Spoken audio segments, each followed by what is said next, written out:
7.5 years ago, I filmed my first RV solar YouTube video. We got the first panel on. I think it turned out pretty good. I'm happy with it. Now, I didn't realize it at the time, but that set off something that just continued to develop and really changed my life. And I want to talk about it because it's kind of coming to an end.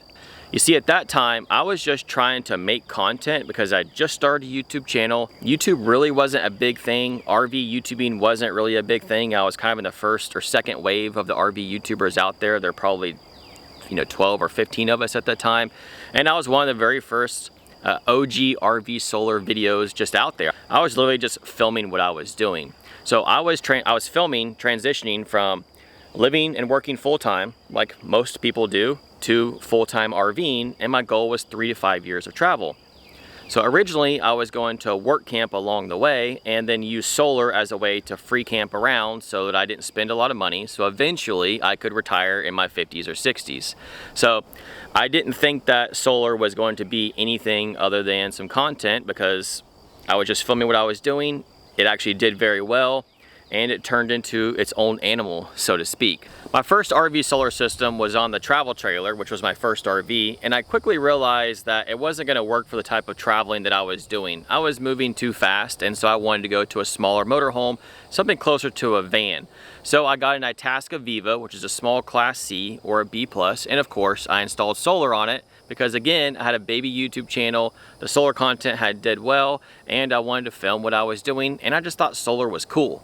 Well, while doing that, a follower reached out. Mr. Duncan reached out and said, hey, will you help install solar on my RV? I have an Itasca Viva as well, or a Winnebago Trend, sister to the same thing, right? And help me do the solar. And I said, look, I'm not a professional, I've done it a few on my own, and I'm not, qualified or anything like that to do this. And he said, well, what if you just help me figure it out and I'll actually do the install and you can kind of help guide me through it. We'll do it together, so to speak. Doing that install with Mr. Duncan really made me look at RV solar in a totally different light. At that point, it made me think, oh wow, I can actually do this to make money. So instead of work camping around, which was my original plan, no matter which Ranger I start with in the morning, it always starts right here.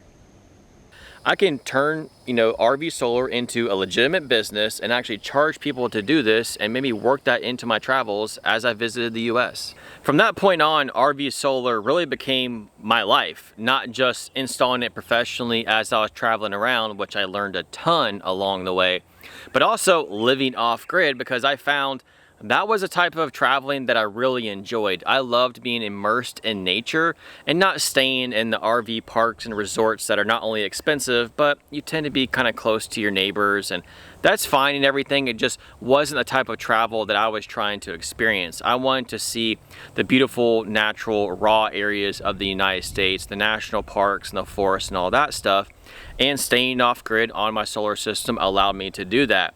I stayed for pretty long periods of time. In fact, my longest streak was like 89 days at one point with other than getting water, groceries, and dumping my tanks, I had no other power coming in other than solar. No generator, not even charging my batteries from my engine while traveling, literally just purely solar. In 2021, I came to a natural end of my travels, and when I returned to my hometown of Winter Haven, Florida, I was trying to figure out how I was going to continue to pay for life. You see, I had changed a whole lot in my 3 years of travels. I was working for myself during that time, which was the first of my life. I'd always worked for other people. And so working for myself is kind of what I just wanted to keep doing. And I was trying to figure out, well, what can I do with RV solar? And the answer was to actually open a physical shop. In fact, I was the first shop on the East Coast, I'm pretty sure the second RV solar installation business, like actual physical shop, in the entire United States. I know there was one in Oregon, but definitely the first one on the East Coast. And let me tell you, trying to get the licensing and insurance and all that stuff was definitely pretty interesting because it was such a new business, but we made it happen. Getting the shop up and going was definitely hard, but it was also hard transitioning back to real life or normal life where you have somewhere you have to be and you're working a normal schedule, and I didn't have the freedom to travel and kind of work when I wanted or travel where I wanted. It was definitely a big transition, and one that I found myself just not enjoying more and more as time went on. Even though it was really cool to be, to own my own business and to work with my best friend, I don't know, I really did enjoy the whole entire business. However, I just realized that Winter Haven was kind of my past life, and I had changed a lot. Winter Haven had changed a lot. Some of my family has passed away. Some of them have moved away, and it just wasn't where I wanted to spend my life anymore. And so I was kind of trapped here because I have this successful business. Over 3 years, over 200 installs, lots of cool clients, lots of cool installations. I did try to work in some travels and kind of run the business remotely, so I was able to do that a little bit in 2024. And originally I wanted to YouTube some of my travels while Elise was hiking the Pacific Crest Trail. But honestly, it was too much to run the business remotely and then also try to make YouTube content. So for those of you who stuck around, I truly appreciate it. Those who have been around from the original I'm Not Lost in My RVing days, through some of the changes where I was trying to figure out what kind of content I was going to be making and try to keep making content, I just couldn't quite do it. You know, life is tough. I had a lot going on, and YouTube kind of just fell more and more and more to the back burner. But there is great news. I finally figured it out, how to fund the travels and to get back into making YouTube videos full time. That's right, I'm back to being a full-time content creator. I'm so excited to document tackling America's Great Loop. It's like I'm reinvigorated with the curiosity and the travel bug that I had years ago, and I can't wait. How did I figure all that out? Well, luckily, in early 2025, someone recognized the value of the business and all the hard work and the sacrifice we put into it in these last few years, and they made an offer that I simply couldn't refuse. So officially, 2 weeks ago, I sold the RV Solar business. I will no longer be doing RV Solar whatsoever. But did you know that you can actually put solar onto boats?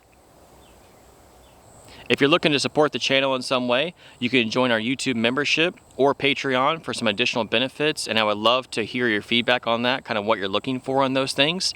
And if you're looking for free additional content, you can always check out our website where we have some articles, and of course you can check out our social media, so our Facebook and our Instagram. Don't forget to like it and leave us a little comment. We would love to hear from you. I love checking comments. It'll be really cool if some of you that have been around the channel for a while maybe introduce yourself to Elise.